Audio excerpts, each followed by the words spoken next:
You were not meant to be a slave to the grind. You were not meant to trade your life force for money. You can escape gravity. You can unlock your life. You got this. Let's go. Hello and welcome to Unlock Your Life. This is your host, Jennings Smith. How can you get multi-million-dollar opportunities coming across your desk every month, every week, every day? Deals that are once-in-a-lifetime deals, phenomenal deals where you can mitigate risk. There's a ton of upside. How do you get those types of opportunities on a regular basis? Well, let me start with a story of failure, something that I screwed up on and I made a critical error. We're going to identify that error. I'm going to tell you what I did wrong. I'm going to tell you what I adapted and did right, how I'm getting these opportunities. I'm going to go through 9 opportunities that I've done over the last couple of years, some that are finished full cycle, some that are still on my plate. And I'm going to talk about the action items of what I specifically did to get these kind of opportunities flowing across my desk so that you can get these kind of opportunities coming to you as well. So about 2 years ago, one of my colleagues brought a deal to me. This was I think 35-unit townhome deal. It was built to be condos, right? It was built to be condos, but this had been built in 2006 and there really wasn't a lot of demand when it finally got completed to be sold as condos. And so they turned it into an apartment complex. This apartment complex was way under market rents, and my colleague had gotten this thing under contract for, I think, $4 million. It was a pretty good price for where we're at because we could split these things off and sell them individually, right? We go back to the county, we get it reverted back to condos, individual tax map numbers, and we could sell these things as condos for, $250,000 to $300,000 a piece. And this was going to be a phenomenal deal. Well, so I told him, yes, I'm very, very interested. I can help you get the down payment. I can sign the loan. Let's work on this deal. Well, a few weeks into the due diligence period, we find out that we cannot do the condo conversion deal. And I had a lot on my plate at the time. He said, well, we can still operate them as multifamily, and we can still, they're way under market rents, and we can still make a good profit as multifamily. But that switch in direction didn't make me want to go forward with the deal. It just wasn't as attractive to me. And so instead of thinking, well, who would want to be involved in this deal? Or how could I do this deal? Or maybe this could still be a good deal. I just kind of did a knee-jerk reaction and said, yeah, all right, I'm out. I don't want to be involved in the deal if we can't split them off as condos and sell them. So he went to another guy, got the deal closed. I think they paid $4 million for it. They put $600,000 into it, so now they're in for $4.7 million. I just heard wind from my colleague. They went under contract to sell for $7.25 million, which is, pretty dang good profit, $2.5 to $3 million profit over the course of 2 to 3 years. So massive win, and it was right there within my grasp. I could have been a large owner in that deal, and yet I passed on it. So I want to talk about what made me do that and the mistakes that I used to make. And I'm going to illustrate this by another example. I met a friend. I met him at a sailing class, and he had access to buying bank-owned homes. He could buy these homes directly from the bank after they've been foreclosed on. The bank had tried to sell them. They weren't selling, typically because the servicing company is not very good at getting these properties sold. They get paid to service them. They don't really get paid to sell them. So they're not incentivized to sell them. And a lot of times these things sit. And finally, the bank says, let's just throw these up on a list, have vetted buyers bid on them, and we're going to sell them. So this gentleman, he knew how to research these houses. He knew what he could pay. And he could basically buy these. We could put a sign in the yard and resell them for $10,000, $20,000, $30,000 more than we paid without doing anything to them, without rehabbing them at all. If you follow me on Facebook, you've maybe seen me post a few of these deals. Well, so he talks to me about this idea. I think, okay, this is a good opportunity. This guy's plugged in direct with the banks. I can get on this vetted buyer list and we can do it. So he comes to me, he presents a deal, looks good, I buy it. He comes to me, presents another deal, looks good, I buy it. We're selling some, we're making money. The project is working. The business model is working. He comes to me with another house. And at this point, I'm out of money, right? I've given this guy $30,000, $50,000, $100,000. I don't have any more cash at the time that he comes to me. And I think, you know what? I probably should pass on this. I'm out of money. But I started to think differently. I started to think about what I had done with that other deal, converting it to condos, the mistakes I had made. So instead of just saying, I can't do it personally, I started thinking, well, who could I help to make money that has a need that I can get in there and make a mix of the profit? What can I do? So I got to thinking and I came up with an idea. I said, hey, I can still buy these houses and I can go to a couple other of my investors, people I know in my network, and I'll give them this pitch. And here's the pitch. You loan me the $30,000 to buy the house. I'll pay you 12% interest on the money. If it goes over a year, that interest rate will jump up to 15%. When we sell the home, you'll get your interest, you'll get your principal back, and you'll get 15% of the profit, whichever is greater. So if the profit on the house is better than the interest, you get the profit. If the interest is better than the profit cut, you get the interest. So it's kind of like they can't lose. On top of that, their money's secured by the house. On top of that, I was willing to personally guarantee the money that they would get paid back. So of course, this was a fairly easy sell to my investors. Hey, I can get at least 12% interest in first position mortgage, and Jennings is personally guaranteeing it. Let's do it. And using that model, all of a sudden, I had plenty of money. I had plenty of investors that were willing to do these kind of deals with me. And we bought house after house after house. I think ended up buying like 30 houses with this guy. And we made money on all but one. One of them we bought for like 14 grand and we ended up selling it for 9 grand. So we lost a little bit of money, but we made money on every other house we did. And so it turned out to be a good model that I was able to scale by thinking outside of the box and not making the same mistake. Another guy came to me. He said, hey, my friends have a great mobile home park under contract for $200,000. They need $200,000. They got to close it cash. They cannot use bank financing because it's half empty. Can you help them? Once again, I look at my bank account. At the time, this was 4 years ago, I did not have $200,000. But I thought, maybe I can find a way to help somebody else make money and I can get a piece of the action as well. So I spoke with the group. I said, look, if I give you this 200 grand, I need 9% on the money while it's in the deal, and I need 50% of the equity of the deal because I'm buying the whole thing cash, no debt. You guys pay to move in the homes and stabilize it, and we'll go from there. They agreed. They agreed to that deal. So now I have a negotiated deal. And so I go to an investor. I say, look, I can get you 9% on your money, paid monthly. You're going to get a monthly payment on your interest on your money. And I'll give you 20% of the equity of this deal. The 20% upside we speculate to be worth X. Are you interested? Investor says, yes, I am. I'll wire the money over. He does it, signs the agreement. I do a little operating agreement with him. And then that operating agreement owns 50% of the equity of the park. So now I own 30%. The investor owns 20%. The investor is also getting 9% on his money. And so we went through the process. They filled up the place. They stabilized it. And they ended up selling it for $750,000. We were all in for like $350,000 to $400,000. So of that, let's just say we made 400 grand. They keep 200 grand. Our side gets 200 grand, of which I get 60%. The investor gets 40%. Plus he got his 9% on his interest. So he made a great profit. And I made north of $100,000 just for putting that deal together and being in the flow of opportunity and being able to solve their problem. Another deal. A guy came to me, said, we need $750,000. We're doing a transactional funding loan. They're doing a seller carryback, and we need $750,000. We just need it for a day or two. It's going directly to an escrow account. It will come directly back out of the escrow account.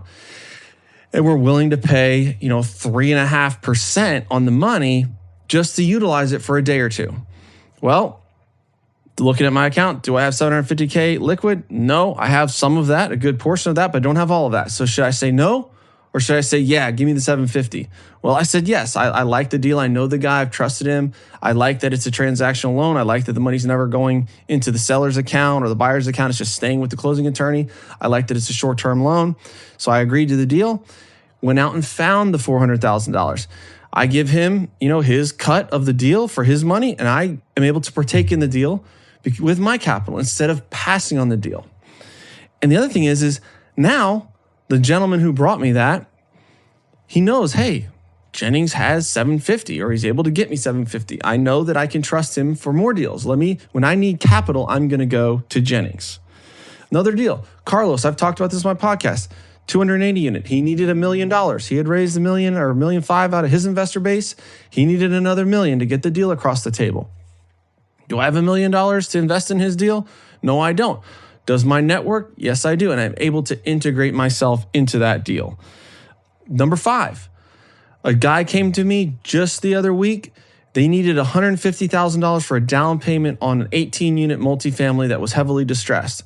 They were getting a loan, but they needed $150,000 for their down payment. He asked me if I would go into the deal and they'd pay me 20% interest on my money while it was in the deal if I'd give him this $150,000. So the risk profile of that deal, I didn't love.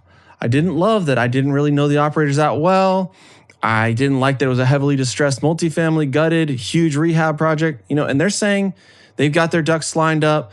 They're contractors, they're property managers, they're realtors, they know what they're doing, and I believe them, but I don't know them well enough to invest in that deal.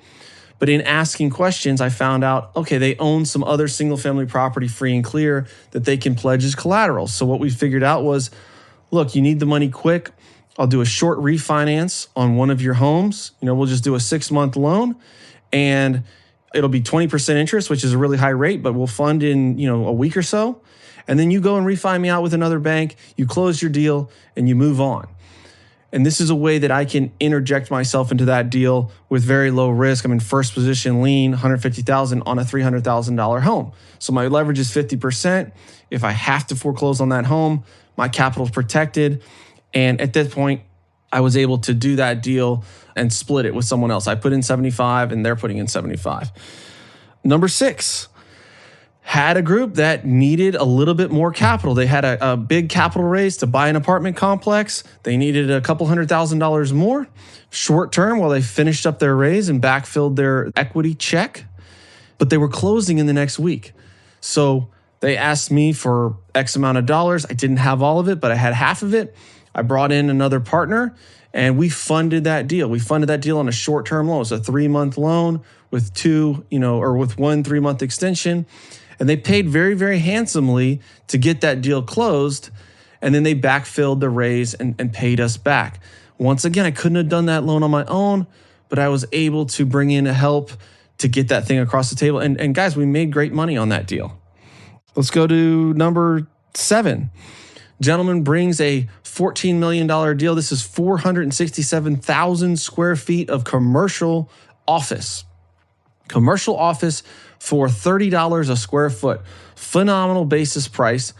I look at this deal and I want to say, man, I don't know anything about commercial real estate of that type. Like, I don't know office. I'm not versed in the underwriting. I know multifamily, I know self-storage, but this is not something that I would feel comfortable really getting deep into because it's just not what I do. But I think he has a good deal here. I mean, $30 a square foot in a major metro city, that has one tenant in place. If they filled it up, this thing would be easily worth $50 million. So maybe there's opportunity here. So what do? I go to my network. I have a guy in my network who's a commercial real estate expert in retail and office, knows what he's doing. I ran it over by him. His team is underwriting it, and they're going to let me know if there's legs to this deal. If there is legs to this deal, I'll be able to get a little piece of equity in that deal or get a finder's fee or connection fee or something there to help him make his $14 million deal close and to bring a great opportunity to my friend who actually knows what he's doing and can execute on this deal without bringing a lot of risk into my life. Because if I took lead on that deal, that's bringing a lot of risk into my life because it's an asset class that I'm not proficient in well enough to know what I'm doing to make money with that. Going on to number 8, friend of mine, partner on a couple of deals, is an $18 million deal up in New York. It's a apartment with some commercial mixed into it. He wants to sell the apartments off as condos. He's already got it approved by the city to be condos. He said, Jennings, if you can help me get this moved, I will help you out. I'll pay you a couple $100,000 for hooking me up here. So What do? I go to my network. I find a group that reached out to me about buying another multifamily off of me. I know they're based in New York. They love the deal. This is what they do, condo conversions, and they're very, very interested in pursuing that deal. And they're happy to pay me, a fee of $200,000 just to help them make this deal come together and connect them direct to seller, off-market, $18 million deal in New York City. Last but not least, $26 million deal just came across my plate, 520 units, and also in a major metro city. Same thing, 25% occupied. It's not necessarily something that I want to take down myself, but I have a group that specializes in this that is maybe interested in this deal. If I can do that, I'll be able to carve off a piece of equity and help others and help myself in the process. So what I'm trying to get to you is wherever you're at, you may think, well, I don't have the money to do this kind of stuff. I can't get these loans. I don't have a ton of value. Specifically, I don't have millions of dollars in the bank. So I'm not going to do it. I'm going to pass. I'm going to pass on every one of those deals that you talked about, Jennings. So I don't have $200,000. I don't have $750,000. I don't have $18 million. There's no way I could do any of these things that you just laid out on my own. And when you're in that situation, what can you leverage? Well, at that point, there's only really two things you can leverage. One is your knowledge, right? Understanding and uncovering what a good deal is and educating yourself on that. And two is building out your relationship capital. And guys, relationship capital is just as important as real capital in the bank, if not more important. People that can help you achieve what you want to achieve. People that can help the people that are bringing deals to you get their deal across the table. So when you start thinking that way, when people are talking about opportunities, when you're meeting people and you're hearing, what do you do? What do they do?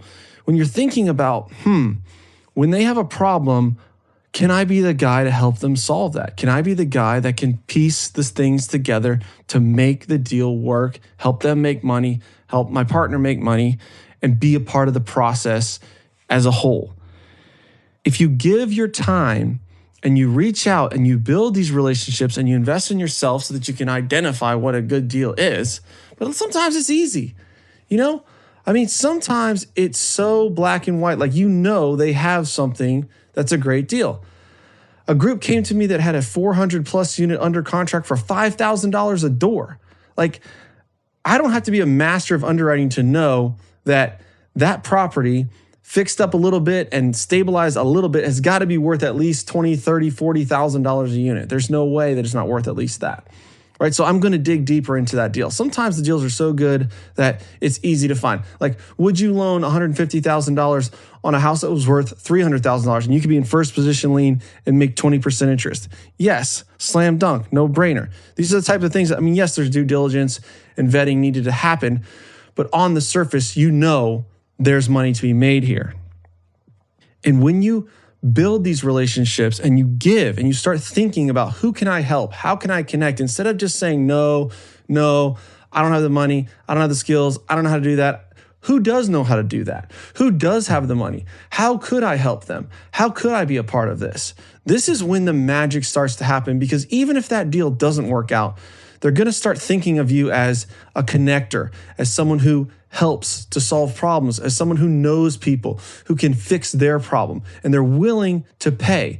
Because if they're making $1 million, they're happy to pay you $50,000 or $100,000 or whatever to help them get that million. Because without you, there is no million. These are the types of relationships that I'm talking about. So how I built them was a couple different ways. One, going to conferences and starting to intermix and intermingle and get in the room with these people. This is why the Deal Room, our program, is super valuable, because it allows you to plug into a room where these people are living and existing and making connections. I didn't have the Deal Room at the time, right? Because I hadn't built it yet. But there were other rooms that I was getting into. I was going to conferences. I was joining masterminds. I'm in a mastermind right now that really has nothing to do with business. It's for entrepreneurs and business guys, but it's about their marriages and their kids. I'm flying out to Salt Lake City next week to go attend this conference and to learn about being a better dad and I'm spending time with 25 other guys, and I'm spending money and I'm spending energy and effort to go out there because I want to build relationships. Because each one of these guys, they are business owners. They are pushing their goals forward, and they all have needs.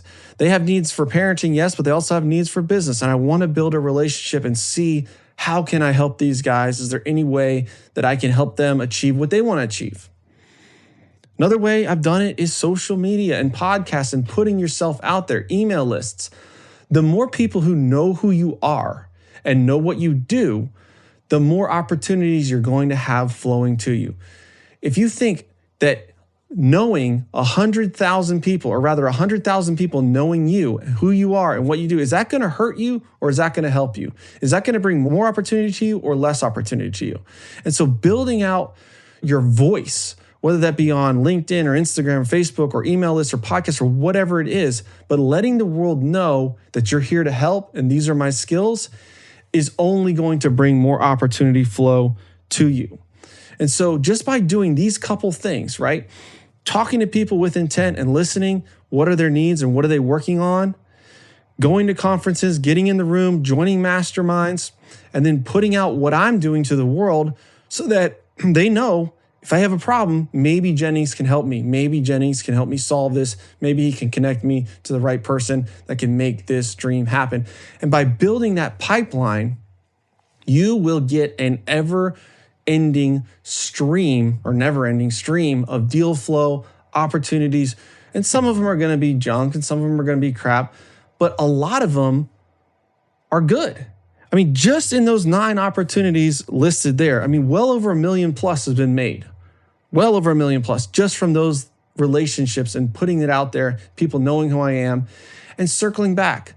One of my mentors told me a lot of his day consisted of just shooting off texts. Hey man, how's it going? What's going on? What are you working on? What are you excited about? He's not dedicating hours and hours of his day to just have phone calls, but he's keeping in the loop with people. And I'm really bad at that. But that struck me when he said that. And I've started to do that very consistently, reaching out to people. Hey, what's going on? What are you working on? What are you thinking about? What are you excited about? And sometimes it doesn't lead to anything, but sometimes it does.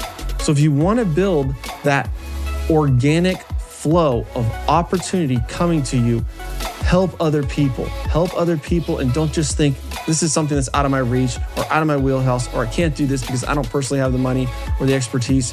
Who do I know that does? How do I get to know those people? So hope this was helpful for you guys. That's all I got for you today. Enjoy your week and take some time to unlock your life. Peace.